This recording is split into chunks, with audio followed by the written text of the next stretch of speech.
Avec le nouveau code minier, le Mali tire plus de profit de son secteur minier. Il va permettre à l'État d'encaisser désormais plus de 585 milliards de francs CFA par an. Toutes les explications sur le code minier de 2023 et ses retombées sont à suivre dans le dossier de la rédaction. Ce sera dès l'entame de ce journal. La sensibilisation sur les violences basées sur le genre s'intensifie pendant les séjours d'activisme, une période pour multiplier les actions de prévention et d'élimination de ces violences. Reportage à Mopti et Kidal avec nos correspondants régionaux. Jeudi 4 décembre. Madame, Monsieur, bonjour et soyez les bienvenus dans ce 13h. Le code minier de 2023 s'applique désormais à toutes les mines en exploitation au Mali. Ainsi, ce sont des retombées financières supplémentaires de plus de 585 milliards de francs CFA qui sont attendus par an désormais. Et dans l'immédiat, plus de 760 milliards de francs CFA ont été recouvrés pour le trésor public. Résultat des travaux de la commission de négociation et de renégociation avec les sociétés minières dont le rapport a été remis lundi au président de la transition. Sous l'égide du ministère de l'économie et des finances, la mission a œuvré pendant 2 ans auprès des sociétés minières pour faire en sorte que le Mali tire plus de profit de son secteur minier. C'est une étape qui est désormais franchie et de belles perspectives s'ouvrent pour le secteur minier. Yaya Konate et Tayeb Adiaouyakoui. Avec un sous-sol qui regorge de ressources minières, le Mali est sans conteste un grand pays minier. Une réputation d'ailleurs jamais démentie depuis le célèbre voyage de Kankou Moussa à la Mecque. Ici, l'or c'est presque à ciel ouvert par endroits et le Mali figure dans le peloton de tête des pays producteurs d'or du continent. Pas moins de 110 tonnes exploitées annuellement, mais avec un impact jugé limité jusque-là sur l'économie nationale. L'État décide de prendre les choses en main. En 2022, les autorités de la transition mettent en route un audit du secteur minier. C'est une mission qu'on a conduite de 2022 à 2023 qui a pu établir effectivement le fait que les conventions minières et les ressources n'étaient pas suffisamment profitables pour le peuple et pour l'État. Or, l'État et le peuple sont les propriétaires de ce qui existe au sous-sol et donc il est tout à fait normal que ces conventions qui venaient des codes antérieurs soient des conventions qui partageaient de façon équitable et juste les revenus issus de cette industrie. En pointant du doigt des dysfonctionnements et un manque à gagner pour l'État, la mission d'audit fait un certain nombre de recommandations au rang desquelles l'adoption d'un nouveau code minier et d'une nouvelle loi sur le contenu local. Les recommandations de la mission sont déclinées en plan d'action. Une commission de négociation et de renégociation est mise en place avec les sociétés minières.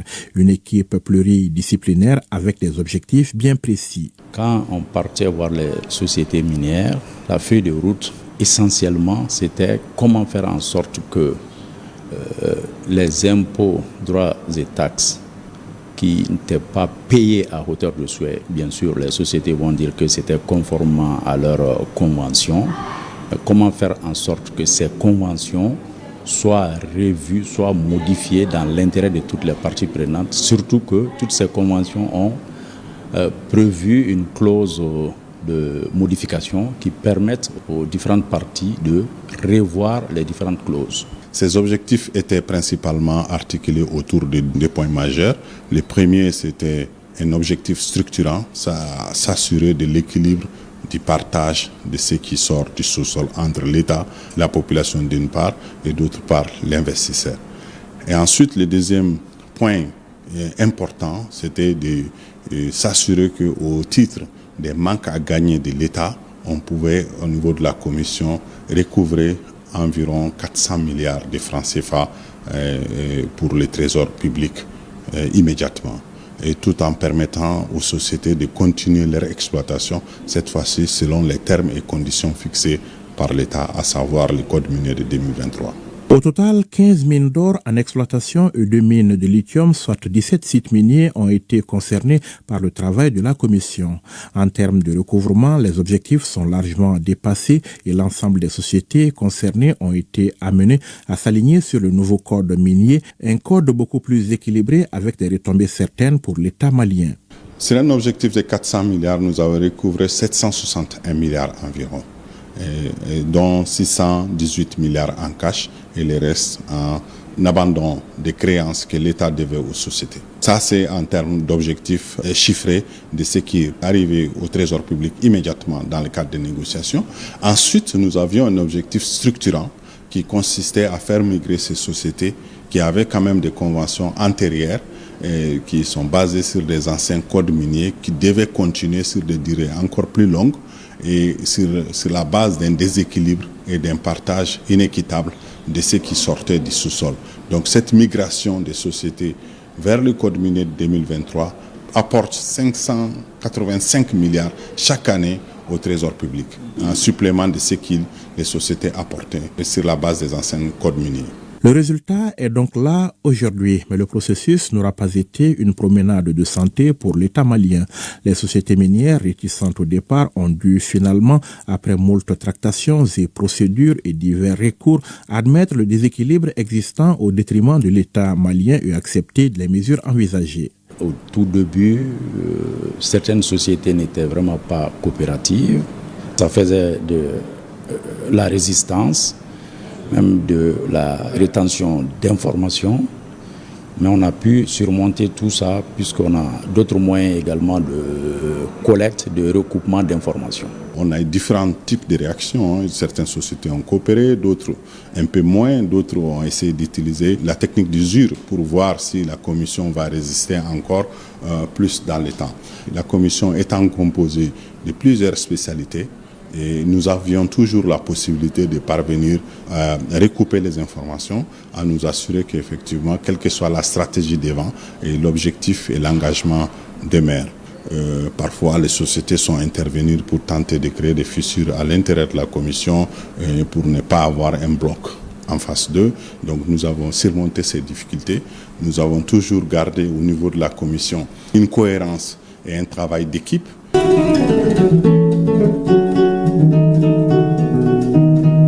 Le Mali vient ainsi de franchir un grand pas dans la marche vers sa souveraineté économique avec le secteur extractif comme levier principal. Incontestablement, la mission qui consistait à redresser l'écosystème minier est aujourd'hui sur la bonne voie. Ce qui concerne carrément une relecture de l'écosystème minier malien, c'est une réussite, mais on a mis en place les jalons, mais il y a toujours des défis. Ces défis concernent quoi? Il faut renforcer les capacités des différentes administrations impliquées dans le secteur minier pour mieux suivre les acquis, d'une part, et puis faire en sorte que par voie d'avenant, que ces accords ne soient pas vidés de leur substance. Et donc, en plus de ça, il faut une synergie entre les différentes administrations pour un suivi rigoureux et très rapproché de tout ce qu'on a pu atteindre lors de l'audit et puis de tous les résultats engrangés par la commission de négociation et de renégociation. Les perspectives pour le secteur minier au Mali sont donc plus que prometteuses. Il s'agira essentiellement de poursuivre les réformes et de procéder à un suivi régulier des accords avec les sociétés minières. Il faut suivre ces accords, compléter les restes des réformes, la relecture du code pétrolier, la mise en place d'un code de l'environnement, continuer les réformes du cadre institutionnel, notamment de la direction des mines, et aussi créer une direction du cadastre pour pouvoir faire un suivi assez rigoureux et mettre la direction des mines vers son rôle fondamental de la surveillance des travaux et aussi de la surveillance des sociétés minières et de se focaliser sur la recherche fondamentale. Également, au regard de tout ce qui a été fait, les régies financières de l'État doivent suivre l'exécution de ces accords. Les services techniques de l'État doivent continuer à suivre ces accords et à s'assurer que ces sociétés exécutent ces accords et apportent les recettes de l'État conformément à ces accords et conformément aux dispositions du Code minier 2023.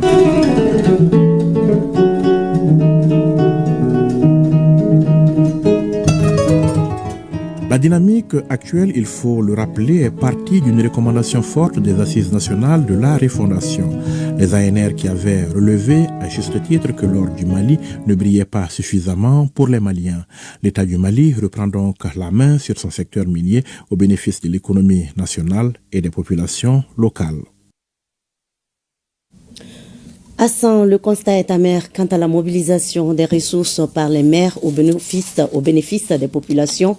L'Agence nationale d'investissement des collectivités territoriales, ANICT, interpelle les collectivités face à la non-mobilisation de la subvention de l'État qui leur est allouée sur l'exercice 2025, ainsi que la validation des projets transmis de 2022 à nos jours. C'était à la faveur d'une session ordinaire du comité régional d'orientation, de coordination et de suivi des actions de développement CROCSA 200, la correspondance de Drissa Koni. L'État malien octroie chaque année aux collectivités une enveloppe en vue de la réalisation d'investissements sociaux de base et de projets marchands prévus dans leur PDSEC, Programme de développement économique, social et culturel. Ces fonds alloués aux collectivités descendent à concurrence de 406 millions de francs CFA en 2025 et 460 millions en 2024 n'a pas été mobilisé par les maires. Une situation qui interpelle, d'où cette session du CROCSAD. Il ne s'agit pas d'accuser qui que ce soit. Il s'agit simplement de rappeler deux faits. Dans la situation actuelle de notre pays, il faut marquer la présence de l'État. Et l'État, on marque sa présence par l'offre de santé, l'offre d'éducation, l'offre d'état civil. C'est ça la raison de ces 860 millions de francs CFA. Ils doivent être investis pour le bénéfice de nos populations. Et ce n'est pas fait. Deuxièmement, ce qu'il faut regretter, c'est que chacun doit faire son travail. L'État donne cet argent-là dans des conditions que chacun peut imaginer extrêmement difficiles dans la situation actuelle de notre pays. Cela ne relève pas de notre incompétence, mais surtout peut-être des soucis de communication peut-être entre les acteurs. Donc je demande ici d'initier encore des rencontres au niveau des acteurs concernés. Il ressort aussi des présentations que des projets transmis courant 2022, 2023 et 2024 n'ont jusque-là pas été livrés. Des décisions fermes ont été prises à ce sujet. L'année passée, on n'a eu que 15% de mobilisation en termes d'investissement. Et cette année, on est à 0%. Et on va réunir l'ensemble des décideurs par rapport à la situation. On va adresser des correspondances spécifiques à chaque collectivité pour que dans un délai bien précis, ils nous disent quand est-ce qu'ils vont livrer les services. Cette rencontre est initiée et financée par l'Agence nationale d'investissement des collectivités territoriales, ANICT. L'association professionnelle des femmes rurales ASPOFER de Koulikoro vient de célébrer la journée internationale des femmes rurales dans la cité du Méguétan avec FAST. Plusieurs activités étaient au programme, dont une conférence thématique portant sur la meilleure utilisation des pesticides et des engrais. Reportage Adama Traouri. C'est dans une ambiance festive que s'est déroulée la 3e édition de la célébration de la Journée internationale de la femme rurale à Koulikoro. Initiée par l'Association professionnelle des femmes rurales de la région de Koulikoro, ASPOFER, cette célébration vise à renforcer leur autonomisation et leur implication dans le développement rural. Elle est également un levier de mise en œuvre des systèmes agroalimentaires plus efficaces, plus inclusifs, plus résilient et plus durable pour tous. Cette journée a pour thème investir dans l'agroécologie féminine pour la résilience des femmes rurales face au changement climatique. D'autre part, nous poursuivons la dynamique de sensibilisation des uns et des autres afin d'aider les autorités dans la lutte contre la mauvaise utilisation des pesticides en vue de préserver la santé. Les techniques des bonnes pratiques agricoles. Donc, ça, c'est une thématique vraiment bien développée chez Doutouloma. On ne peut pas aider les femmes de la base sans passer par l'ASPOFER. Donc, ce qui a fait que Doutouloma a fait beaucoup de choses avec l'ASPOFER, même l'organisation de cette journée. Selon les autorités régionales, les femmes sont les meilleures gestionnaires des ressources locales. L'autonomisation des femmes est un levier puissant pour renforcer la résilience des communautés face au changement climatique. Lorsque les femmes ont accès à l'éducation, à la formation professionnelle, aux ressources économiques et aux droits fonciers, elles deviennent des actrices essentielles de la transformation sociale et environnementale. L'ASPOFER a tenu à honorer les uns et les autres part la remise des attestations à tous ceux et à toutes celles qui ont contribué à la réussite de cet événement qui a magnifié la grandeur de la femme rurale.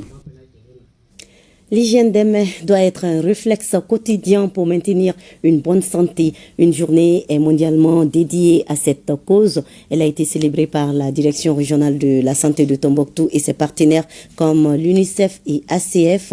La journée a été mise à profit pour distribuer des kits et dispositifs de lavage des mains aux écoles Sidi Mahmoud 1 et 2. Reportage à Rahmatou Ousmane et Alou Koulibaly.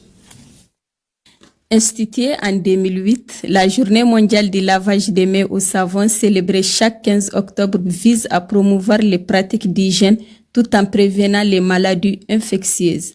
La Direction régionale de la santé et ses partenaires UNICEF et ACF lancent la sensibilisation en engageant les élèves, les leaders d'opinion à peser de leur poids pour être vecteurs de bonnes pratiques. L'objectif fondamental de cette journée est de sensibiliser un maximum de personnes en portant une attention particulière aux enfants, notamment dans les écoles, sur les conséquences d'une mauvaise hygiène des mains et de promouvoir le lavage des mains avec du savon, que ce soit un réflexe quotidien. Le lavage des mains au savon demeure la première pratique d'hygiène corporelle, permettant de réduire considérablement les maladies infectieuses, d'où le thème de cette édition, soyez un héros du lavage des mains au savon. Je vous exhorte à intégrer cette pratique, lavage des mains au savon, dans vos habitudes, afin de lutter contre ces nombreuses maladies si haut évoquées. En agissant ainsi, vous contribuez substantiellement à réduire le poids des maladies sur l'économie familiale et nationale et sur la rentabilité scolaire de nos enfants. L'assimilation des techniques du lavage des mains au savon, la remise des kits aux meilleurs élèves de l'établissement ont été les quelques temps forts de cette cérémonie. Il faut aussi des latrines et propres pour garantir la santé des populations. À Gao, les activités commémoratives de la Journée mondiale des toilettes ont été pilotées par la Direction régionale de l'assainissement. Au groupe scolaire d'Aljana Banja, on fait le point avec Aliou Idrissa Maïga. Une journée dédiée aux toilettes pour échanger sur leur bonne utilisation qui permet de freiner la défécation à l'air libre, mais aussi de garantir la santé des populations. Pour la célébration de la 16e édition, Gao n'est pas resté en marge. Avoir des toilettes, c'est à l'endroit pas seulement des enfants, des élèves, mais aussi et surtout des parents d'élèves, parce que c'est une éducation. C'est un comportement inculqué par les parents depuis à bas âge pour évoluer. Nous avons beaucoup de maladies et ces maladies sont vraiment dues à cette question d'hygiène, de salubrité, de bonnes pratiques ou de manque de pratiques qui pouvaient nous créer plus de problèmes. Nous exhortons les enseignants à inculquer cette leçon de lavage des mains, de l'utilisation des latrines, de l'entretien des latrines, parce que nos enfants peuvent attraper des maladies sans se rendre compte. Cette édition 2025 de la Journée mondiale des toilettes est placée sous le thème « Nous aurons toujours besoin de toilettes ». De 2017 à nos jours, 151 villages certifiés, couvrant une population estimée à 178 759 habitants, ont éradiqué la défécation à l'air libre. Plus de 3 550 latrines familiales ont été construites et 943 réhabilités, dont la plupart sont équipés d'un dispositif de lavage-main fonctionnel. Le sketch sur l'importance des toilettes et la prestation musicale de la troupe Hanna ont contribué à agrémenter la célébration de la journée des toilettes à Gao. Je vous l'annonçais également en titre, du 25 novembre au 10 décembre, 16 jours sont mis à profit pour prévenir et éliminer les violences basées sur le genre. Cette année, le thème national retenu est l'utilisation responsable des réseaux sociaux, gage de protection, de promotion et de préservation des valeurs culturelles des femmes et des filles. Je vous propose de suivre les activités de sensibilisation menées dans ce cadre dans les régions de Kidal et Mopti avec nos correspondants Sidi Elmedi Ag Albaka et Mahamoud Dawidraogo. C'est parti pour la campagne des 16 jours d'activisme de sensibilisation contre les violences basées sur les femmes et filles dans la région de Mopti, édition 2025. Il s'agit d'amener les autorités politiques, administratives et religieuses et traditionnelles à prendre conscience des violences numériques afin de prévenir et apporter les réponses adéquates à toutes les formes de violences faites aux femmes et aux filles au Mali. La campagne des 16 jours d'activisme constitue donc l'occasion d'attirer davantage l'attention de l'opinion publique sur les violences perpétrées quotidiennement à l'encontre des femmes et des filles, y compris les violences numériques. Pour les partenaires financiers, cette crise persiste malgré des décennies de progrès en matière d'engagement internationaux, d'où le thème international Unité pour mettre fin à la violence numérique contre les femmes et filles. Les filles et les adolescentes sont particulièrement vulnérables et sont confrontées au cyberharcèlement, aux abus sur les sites de rencontres en ligne et au repérage des partenaires dans les espaces numériques. Ces 16 jours constituent pour notre pays et pour le monde entier un moment fort de mobilisation, de sensibilisation et d'engagement collectif pour mettre fin à toute forme de violence basée sur le genre. Durant 16 jours, plusieurs activités seront menées afin d'amener les partenaires techniques et financiers à accroître leur appui et accompagnement dans la lutte pour l'élimination des violences à l'égard des femmes et filles. Pour faire face à la multiplication des actes de violence faites aux femmes et aux jeunes filles dans la région de Kidal, les violences sexuelles, les mariages précoces, entre autres, l'ONG Asdemine, dans le cadre de son projet de réponse intégrée VGB SSR aux besoins des communautés du cercle de Kidal, d'Adjelhok et de Takelout, informe et sensibilise les acteurs concernés pour une prise de conscience face au VBG. 16 jours d'activisme nous invite donc à agir, mais aussi à penser les blessures, à accueillir la parole, à écouter sans juger, à protéger sans attendre, à accompagner avec bienveillance, compétence et respect. Nous devons offrir aux survivantes des lieux sûrs, des soins, du soutien juridique, de l'écoute et surtout des perspectives d'avenir. Les conséquences des VGB se traduisent par une faible scolarisation des filles, le manque d'opportunités pour les femmes, l'arrivée des PDI majoritairement des femmes et des adolescentes. Je puis vous rassurer, au nom de l'ONG Asdemine, de notre responsabilité à accompagner dans l'accomplissement de nos tâches et vous exhorter parmi l'occasion à les exécuter dans le respect des règles établies par l'État. À noter que cette initiative s'inscrit dans le cadre des 16 jours d'activisme contre les violences basées sur le genre VBG qui constitue une campagne mondiale annuelle en faveur des droits des femmes et des filles se déroulant du 25 novembre, journée internationale pour l'élimination des violences à l'égard des femmes, au 10 décembre, journée des droits humains. Le lundi 1er décembre, au gouvernorat de Bandiagara, l'emblème national a flotté avec solennité à l'occasion de la montée des couleurs suivie de la remise de médailles honorifiques. Un moment empreint de dignité républicaine marqué par la reconnaissance de citoyens qui, par leur engagement, ont servi avec loyauté leur communauté. Reportage à Guibou Koulibaly. Aux premières heures de la matinée, la montée solennelle des couleurs nationales a ouvert la cérémonie au gouvernorat de Bandiagara, donnant le ton des moments de patriotisme et de reconnaissance. Au nom de la nation, le colonel-major Olivier Gassana, gouverneur de la région de Bandiagara, a magnifié le mérite des récipiendaires. Il a rappelé que ces distinctions traduisent la volonté du Mali de glorifier les femmes et les hommes qui, par leur vertu, leur sens du devoir et leur attachement à la République, éclairent l'action publique et inspirent les générations futures. Cette distinction vient reconnaître et saluer son sens élevé du devoir, son engagement constant au service de sa communauté, ainsi que sa contribution remarquable au maintien de la cohésion sociale, à la prévention des conflits et au développement local. Par son leadership, sa disponibilité et son attachement profond aux valeurs de paix et de solidarité, Feu Kimbassa Dolo a marqué durablement l'histoire de son village et de toute la région. En hommage à sa mémoire et en reconnaissance des services rendus à la nation, je remets officiellement cette médaille d'honneur de l'administration du territoire à sa famille. Madame Nema Podjougou s'est distinguée comme un modèle de responsabilité et d'engagement au service de sa collectivité. Cette distinction vient reconnaître son dévouement constant dans l'exercice de ses fonctions, son engagement en faveur du développement communal ainsi que son implication active dans la promotion de bonne gouvernance locale et la participation citoyenne. C'est pour remercier vraiment le gouverneur et l'ensemble de l'équipe ici.